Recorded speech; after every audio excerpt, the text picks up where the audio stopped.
विदा लेकर शंखचूड़ का युद्ध के लिए ससैन्य पुष्पभद्रा नदी के तट पर पहुंचना। व्यास जी बोले कि हे महाबुद्धिमान ब्रह्मपुत्र, हे मुने, आप चिरकाल तक जीवित रहे और आपने शिव जी का बड़ा विचित्र चरित्र वर्णन किया है। अब आप विस्तार पूर्वक बताइए कि शिव जी के दूत के चले जाने पर प्रतापी शंखचूड़ ने क्या किया। तब सनत कुमार बोले कि शिवदूत के चले जाने पर प्रतापी शंखचूड़ ने भीतर जाकर तुलसी से उस बात को कहा और शंखचूड़ बोला कि हे देवी, शिवदूत के मुख से युद्ध का संदेश प्राप्त होने के कारण मैं युद्ध के लिए तैयार होकर जा रहा हूँ। अब तुम मेरे शासन का कार्यभार संभालना। और इस प्रकार यह कहकर उस ज्ञानी शंखचूड़ ने नाना प्रकार के वाक्यों से अपनी प्रियतमा को समझाया और शंकर का अनादर कर हर्ष पूर्वक उसके साथ क्रीड़ा की और अनेक प्रकार की काम कलाओं तथा मधुर वचनों से परस्पर सलाप करते हुए वे पति पत्नी सुख सागर में निमग्न हो रात में क्रीड़ा करते रहे। ब्रह्म मुहूर्त में उठकर प्रातः कालीन कृत्य करके नृत्य क्रम संपन्न होकर उसने बोध दान दिया और उसके बाद अपने पुत्र को सभी दानवों का राजा बनाकर सारी संपत्ति एवं राज्य, पुत्र तथा भार्या को समर्पित कर उस राजा ने बारंबार रोती हुई तथा अनेक बातें कहकर युद्ध में जाने से मना करने वाली अपनी भार्या को आश्वस्त किया।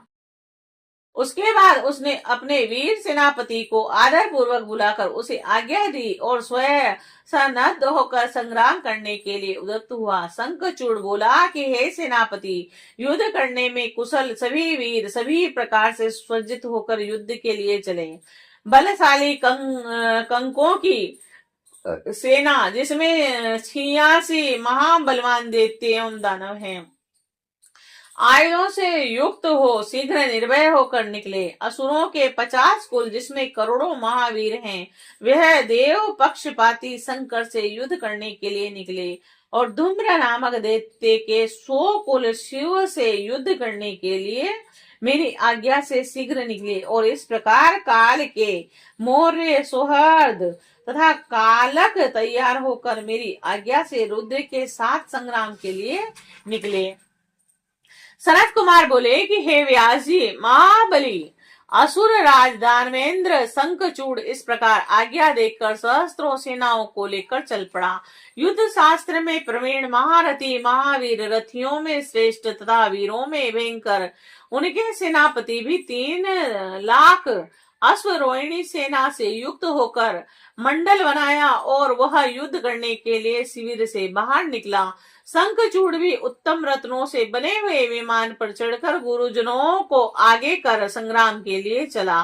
पुष्पभद्रा नदी के किनारे सिद्ध क्षेत्र में सिद्धों का आश्रम एवं श्रेष्ठ अक्षयवट है और वह सिद्धि प्रद सिद्ध क्षेत्र है। पुण्य क्षेत्र भारत में कपिल की तपोभूमि है। वह स्थान पश्चिम सागर के पूर्व तथा मलय पर्वत के पश्चिम में, श्री पर्वत के उत्तर भाग में तथा गंधमादन के दक्षिण में 5 योजन चौड़ा एवं 5 योजन लंबा है।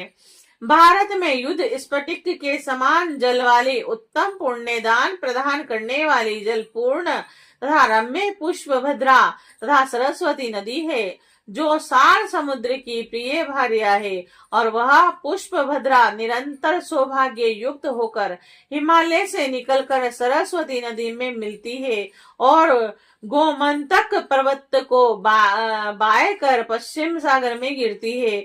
वहां जाकर शंखचूड़ ने शिव की सेना को देखा।